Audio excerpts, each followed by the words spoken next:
Fala galera rubro-negra. Veja como foi a coletiva de Dorival Júnior no pós-jogo do Flamengo. Dominou a partida, mas infelizmente a bola não entrou. Queria que você avaliasse o resultado do jogo e também a pressão forte do Flamengo. Olha, eu acho que quando acontece uma partida como essa, e nós tivemos assim,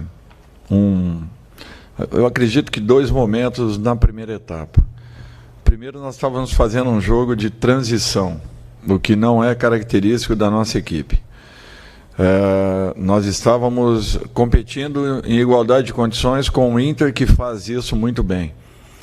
A nossa equipe é uma equipe que chega evoluindo com posse de bola, né, bem posicionada para poder atacar bem e se defender automaticamente a partir do momento que tem a perca da bola. E isso daí não vinha acontecendo, até acredito uns 15, 20 minutos da primeira etapa. Depois nós acertamos o posicionamento, melhoramos, evoluíamos já com um pouco mais de posse, principalmente a chegada no último terço, né, de campo adversário. Entrávamos com boas trocas de passe, mas enfrentamos uma equipe que marcou muito bem. Marcou, olha, se entregaram em marcação, foi uma equipe valente e nós temos que reconhecer isso. Nós tentamos de todos os jeitos. A segunda etapa, então, eu acho que poucos foram os momentos que o Inter conseguiu atacar o nosso campo.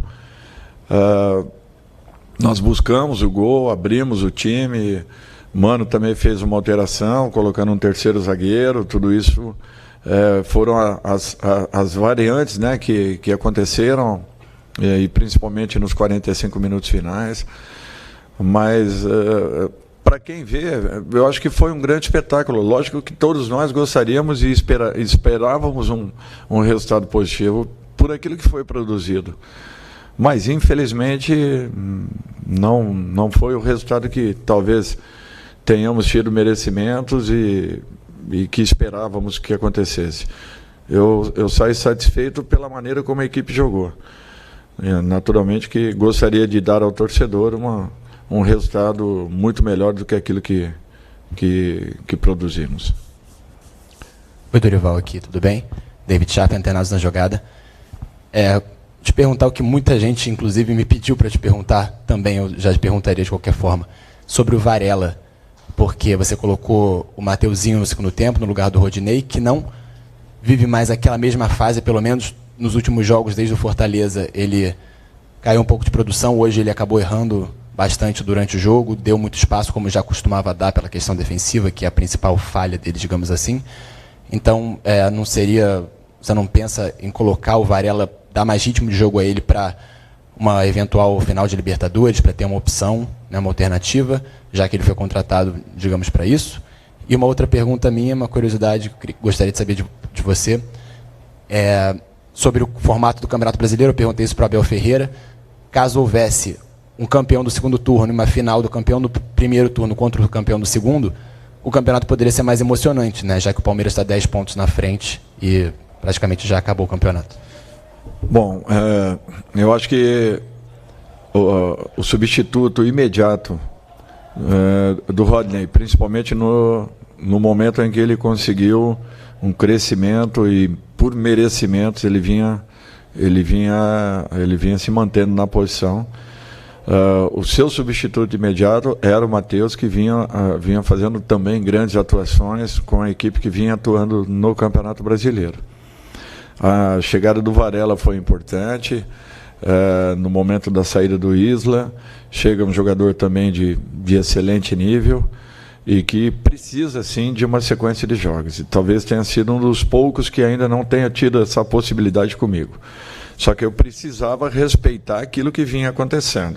Eu acho que Mateuzinho, por merecimentos, ele alcançou também uma ótima condição dentro do grupo, dentro do elenco. Vinha fazendo excelentes partidas e vinha merecendo, inclusive, uma oportunidade de uma luta, de uma briga ali direta com o Rodinei. Eu acho que vai chegar o momento também do Guilherme, do Varela. Ele é um jogador muito bom e que eu não tenho dúvidas que também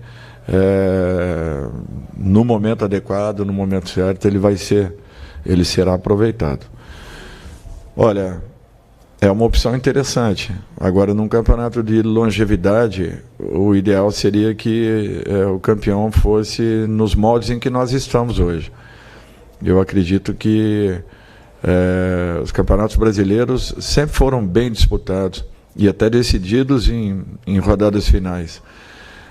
Mas seria muito interessante se tivéssemos, né, um campeão de turno contra um campeão de retorno, né, sendo o mesmo, que ele fosse passado o campeonato. Mas eu acho que seria uma motivação a mais. Porém, eu penso que num campeonato como o nosso, né, é natural que a melhor campanha talvez prevaleça e seja meritório por aquilo que foi alcançado ao longo de toda a competição, e o Palmeiras esse ano tem feito uma campanha brilhante. Dorival, boa noite. Fred Gomes, Globo Esporte. Dorival, te perguntar em relação ao primeiro tempo, que assim, o Flamengo criou bastante oportunidades diante de uma equipe que estava muito bem postada defensivamente, mas teve muito errinho ali na entrada da área, assim, erros que pareciam falta de... Não sei se é falta de concentração, a palavra até prefiro que você responda muito melhor, mas o que você acha? Porque o Flamengo errou bastante, o próprio Ribeiro, que vive um excelente momento, errou bastante passe. Você acha que tem a ver com concentração por conta da distância do Palmeiras? O Flamengo ainda luta por bastante coisa no campeonato, tem questão de premiação, G4. E só mais uma questão, em relação à postura defensiva do Inter, você acha que, diante de toda essa marcação tão bem feita por eles, torna-se um vestibular para as partidas contra Corinthians e Atlético Paranaense? Obrigado. Olha, eu acho que nós cometemos um erro no primeiro período, que foi nós tentarmos jogarmos demais por dentro. Jogamos primeiro com essa transição desnecessária, porque uma equipe, para que ela se sinta confortável atacando, ela tem que estar bem posicionada para que inicie o seu sistema defensivo já no campo, no seu campo de ataque. Pelo menos essa é a conjuntura e essa é a organização que nós sempre cobramos para que nós possamos atacar bem, já iniciando a nossa defesa. E isso não vinha acontecendo, o jogo vinha ficando muito franco. Nós tínhamos ataques de um lado e do outro. Em muitos momentos nós realmente nos aproximávamos, tentávamos as trocas de passe, o Inter muito bem fechado, né, afunilava muito a sua marcação, trazia praticamente e congestionava o setor com 4, às vezes 5 homens, e dificultou consideravelmente o nosso sistema de ataque. Nós não fomos felizes hoje, principalmente na bola que faria, né, um companheiro que o colocaria na frente do goleiro adversário. Eu acho que isso daí também foi corrigido. No segundo tempo nós tivemos ótimas trocas. Que o Inter não se expôs em momento nenhum, e principalmente na segunda etapa ainda mais. Nós tivemos momentos que eles estavam com uma linha de 6 em cima da linha de grande área. Então, eu acho que isso tudo são dificuldades naturais. Os jogos com Atlético e Corinthians, eu acredito que serão completamente diferentes. Para mim não servem não como um vestibular. Mas eu não tenho dúvidas que a nossa equipe também estará ainda mais e melhor preparada para esses dois momentos, para esses desafios, entendendo que o Corinthians é uma bela equipe, joga, procura também propor, assim como a nossa equipe propõe, e o Atlético tem uma outra característica que se assemelha muito à forma como o Inter joga. Mas é natural que cada partida tenha uma história, e cada momento, cada situação, tudo aquilo que aconteça nos 5, 10, 15 iniciais, pode mudar todo esse contexto, né? De uma equipe marcar muito bem, de repente tomando um gol, fazendo um gol, ter que se expor ou defender ainda mais. Então, tudo isso aí vai muito daquilo que será esse momento inicial, né?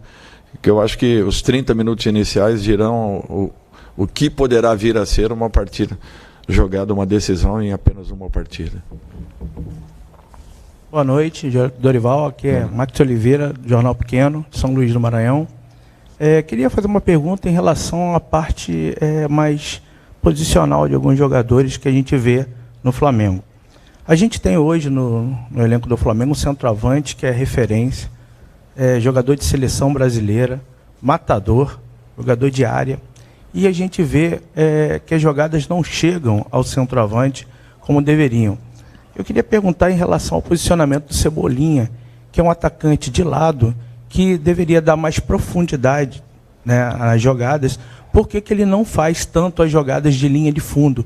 O que falta para o Cebolinha executar essas jogadas de linha de fundo para poder realizar mais chances para o Pedro fazer os gols? Inclusive, quando ele realizou a jogada contra o Bragantino, logo que ele entrou no jogo contra o Bragantino, ele fez a jogada de linha de fundo e o Pedro finalizou.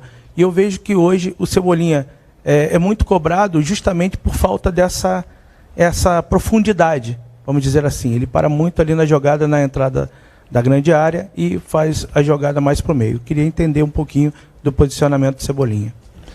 Olha, primeiro que o Pedro fazer o número de gols que ele fez é porque as jogadas têm chego no Pedro com muita frequência. Então me desculpe, mas só na última partida foram 3 bolas de gol, além de muitas outras que acabaram chegando e que o Pedro conseguiu concluí-las. Isso aí tem acontecido com frequência. As jogadas são direcionadas principalmente para os nossos 2 principais atacantes, que são Gabriel e Pedro. Então eu não vejo que isso daí seja um problema enfrentado pela nossa equipe, até porque em termos de criação, a equipe do Flamengo é uma das equipes que mais cria no campeonato. E o Pedro, ele sempre é abastecido, senão não teria o número de gols que ele está tendo nesse momento. Cebola, ele tem a opção do corte para dentro, que ele bate muito bem, como também a jogada de fundo de campo, que ele é um repertório que ele possui e que ele apresenta. Tem momentos, como o Busto, que o conhece muito bem, talvez tenha tido um pouco mais de dificuldades. Mesmo assim, ele tentou as jogadas, ele tem capacidade, ele tem qualidades, ele tem uma variedade de possibilidades e ele sempre procura explorar tudo isso. Eu acho que é um jogador que está se adaptando aos poucos, está retomando aquilo que ele já fez em outros momentos, e nós temos que ter essa paciência. Não é todo jogador que chega aqui, você pluga e ele acende. Tem alguns que levam um curto espaço, tem outros que já no primeiro momento dão uma resposta, e tem outros que demoram um pouquinho para uma adaptação um pouco mais completa. Eu acho que o Cebola ele tem alternado, o que é um fato natural, um jogador de excelente nível, e que não está tendo naturalmente uma sequência, talvez a sequência que todo jogador mereça, assim como o próprio Varela, que nós citamos agora anteriormente, o Eric também, da mesma forma, Pulgar, que chegou e ainda não vem tendo a sequência que precisa para que possa desenvolver o seu melhor, mas o Cebola vai alcançar esse momento, eu não tenho dúvidas. Capacidade e qualidades ele possui e tem variedade de jogadas, o que faz com que ele seja um jogador sempre muito perigoso. Boa noite, Dorival, Sidão Marinho, Litoral News. Professor, eu queria saber sobre o próximo jogo contra o Cuiabá, uma viagem, querendo ou não, que é um pouco mais longa, e a equipe do Flamengo vai ter a final logo na sequência. O senhor vai preservar os jogadores até mesmo da viagem, ou vai manter esse 11 ideal do Flamengo na lista de relacionados, com exceção do Gabigol, que tomou o 3º amarelo, para manter esse elenco unido na próxima partida antes da final? Bom, o Gabriel ele não jogaria essa partida. Pela sequência que ele vem fazendo, pelo desgaste que ele vem apresentando, a entrega que ele vem tendo, ele não jogaria essa partida. E isso daí já era uma programação interna em relação a alguns jogadores que apresentam, de repente, de rodadas em sequência, eles apresentem um pequeno desgaste, o que geralmente nos leva a uma possibilidade um pouco maior de uma provável lesão. Então, eu acho que isso daí já havia sido conversado e definido. A própria sequência ela será respeitada da forma como nós planejamos, programamos. Não foi de hoje que nós o fizemos. Internamente nós decidimos algumas diretrizes que tomaríamos e com certeza nós manteremos essa proposta que foi apresentada, estudada por todos os departamentos do clube, e chancelada por todos nós. Então, a sequência, depois nós veremos o que faremos. Vamos primeiro voltarmos amanhã, vermos se não teremos ninguém fora de combate aí, além do Gabriel, para que possamos montar a melhor equipe possível para o jogo seguinte. Dorival, boa noite. Mauro Santana, canal do Mauro Santana. E queria fazer também a pergunta, até aproveitando a sua resposta sobre o Gabriel, sobre o Arrascaeta, que não participou do treinamento na terça-feira, hoje foi substituído no segundo tempo. Como é que está a situação desse jogador com relação à evolução, ele que vinha reclamando de incômodo, como é que está esse atleta? Da forma como nós programamos e planejamos, nós não podemos tirá-lo de combate para que ele não perca o ritmo de jogo. Temos que ter o máximo de cuidados possíveis. Ontem ele não participou dos trabalhos, às vezes complica um pouco o rendimento do atleta. As pessoas não têm ideia, mas às vezes a falta de um dia de trabalho, ele dificulta muito a mobilidade, a movimentação, o tempo de bola, tudo isso. É engraçado, mas acaba acontecendo. E o Arrascaeta depende muito dessa sequência para que ele possa estar nas suas melhores condições. Eu não tenho dúvidas que assim nós conseguiremos levá-lo até o momento em que o entreguemos à seleção uruguaia, em totais condições, como nós também imaginamos que ele finalize o ano jogando da forma como nós preparamos aí essa etapa seguinte até os momentos finais, tanto das competições que estaremos jogando aí, finais graças a Deus, as finais delas, como também do próprio Campeonato Brasileiro, que o levemos até o último momento, até o momento de entregá-lo totalmente bem, em condições de poder jogar uma ótima Copa do Mundo. Então, eu acho que essa programação está sendo respeitada, por isso não vem acontecendo nenhuma situação de lesões, e eu acho que isso daí é um fato muito importante, que demonstra o trabalho coletivo que está sendo desenvolvido lá dentro. Oi, Dorival, aqui do outro lado, Sérgio Lobo. Você até já respondeu uma parte do que eu vou te perguntar, quando respondeu ao Alfred Gomes aí na sua frente, em relação ao modo de jogar do Inter com o Atlético Paranaense, principalmente no sentido defensivo, do que o Mano faz no time dele, né, que é o vice-líder do campeonato, do que o Filipão monta o Atlético Paranaense. E a solução tem que partir do Flamengo. Você acha que hoje, visando aí esse enquanto que vai ter contra o Atlético Paranaense, tudo que o Flamengo hoje, a solução não passa por esse jogo de transição, que você disse que inclusive não era para o time ter feito, essa solução passa pelo time não fazer tudo o que fez hoje, e que você depois até tentou corrigir. Coincidentemente, o jogo contra o Atlético aqui, lá pelas quartas de final, foi o mesmo placar, foi 0-0 e hoje também se repetiu.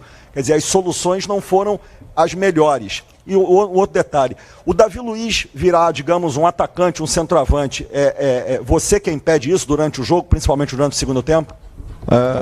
Primeiro, Sérgio, eu acho que a equipe criar como criou, eu acho que esse é o principal aspecto. Se não tivesse criado, eu estaria com um problema muito sério e pensando em diversas situações e possibilidades para poder buscar alterações. Tanto no jogo do Atlético, quanto nessa partida nós criamos, e muito. Talvez o último toque, o toque decisivo, o tapa no gol, o momento em que eu chegaria na frente de um adversário, uma antecipação, ou uma conclusão mais clara, mais limpa, concordo. Talvez nós não tenhamos tido a lucidez que em outros momentos já aconteceram. Mas o volume de jogo que nós tivemos, sinceramente, eu não gostaria de passar por isso, eu não gostaria que a minha equipe passasse por isso em situação nenhuma, porque a qualquer instante eu estaria correndo o risco de sofrer um gol. O Davi tem momentos que ele pede uma autorização, segura o Thiago e coloca o Davi lá na frente. Ele concluiu duas ótimas bolas, infelizmente não foi feliz, mas é uma possibilidade que é muito clara, e ele tem qualidades técnicas, né, que fazem com que ele possa sim ser um atacante em um momento como esse, até porque ele era meia atacante quando iniciou sua carreira Professor Dorival, boa noite. Bruno Vilafranca, do Coluna do Fla. A gente sabe que nas próximas finais o Flamengo vai disputar Libertadores e Copa do Brasil, é um outro tipo de jogo, outra atmosfera, enfim. Mas que tipo de lição o senhor tem tirado dessas partidas de Campeonato Brasileiro que o senhor possa passar no dia a dia para os jogadores para evitar derrotas nessas finais? Ou seja, o que de fato dá para tirar desses jogos para as finais que o Flamengo vai disputar mais à frente? Eu acho que exemplos são importantes. Situações, elas acontecem com frequência. Você alerta, você mostra, você trabalha no campo e às vezes corrige em outros momentos. Você pensa que corrigiu e de repente erros se repetem. Futebol é muito dinâmico e depende exclusivamente de um pequeno detalhe, de uma pequena situação, de um posicionamento errado, são detalhes assim importantíssimos que de repente fazem a diferença de um jogo. Talvez seja o diferencial da bola entrar ou não entrar em um dia como esse. Então, o que eu vejo é que você tem que tirar e extrair tudo o que for possível, tanto positivo quanto negativamente, de partidas como essas. A preparação, ela vai ser sempre no mais alto nível. Agora, o que vai acontecer em campo foge muito a um contexto claro e lógico. Por isso que o futebol é apaixonante como é. Última pergunta aqui atrás. Dorival, boa noite. Guilherme Xavier, do Lance. Hoje foi o último jogo do Flamengo aqui no Maracanã, antes de viajar para Cuiabá e depois, na sequência, enfrentar o Corinthians na final da Copa do Brasil. Ficou um gostinho de quero mais para a torcida? E qual recado você pode mandar para o torcedor do Flamengo nessa última sequência aí? Olha, eu acho que não. Eu acho que foi passada a impressão de que eles podem confiar na sua equipe, porque essa equipe é confiável, é uma equipe preparada, é uma equipe estruturada, e eu não tenho dúvidas que faremos aí jogos difíceis, complicados, mas com muita segurança. É o que eu espero que aconteça, por tudo que nós passamos ao longo das competições, por tudo que foi alcançado até esse momento, e principalmente que possamos fechar aí com chave de ouro, desde que tenhamos merecimentos nas partidas que jogaremos. Eu acredito muito na maturidade que essa equipe apresenta e na confiança que ela tem demonstrado. O jogo de hoje, para mim, seria muito importante, um resultado positivo, sim. Nós, acredito, tenhamos tido merecimentos para que isso acontecesse. Não era uma noite adequada e nem tão feliz como já tivemos em outros momentos. Mas não posso deixar de enaltecer e reconhecer o espírito que a equipe teve, a luta que nós desenvolvemos, a entrega que houve e foi uma equipe valente, que buscou o resultado até o último momento. Enfrentamos um adversário que soube se defender muito bem e teve méritos para isso. Se gostou do vídeo, curta e compartilhe para fortalecer o canal. Até a próxima!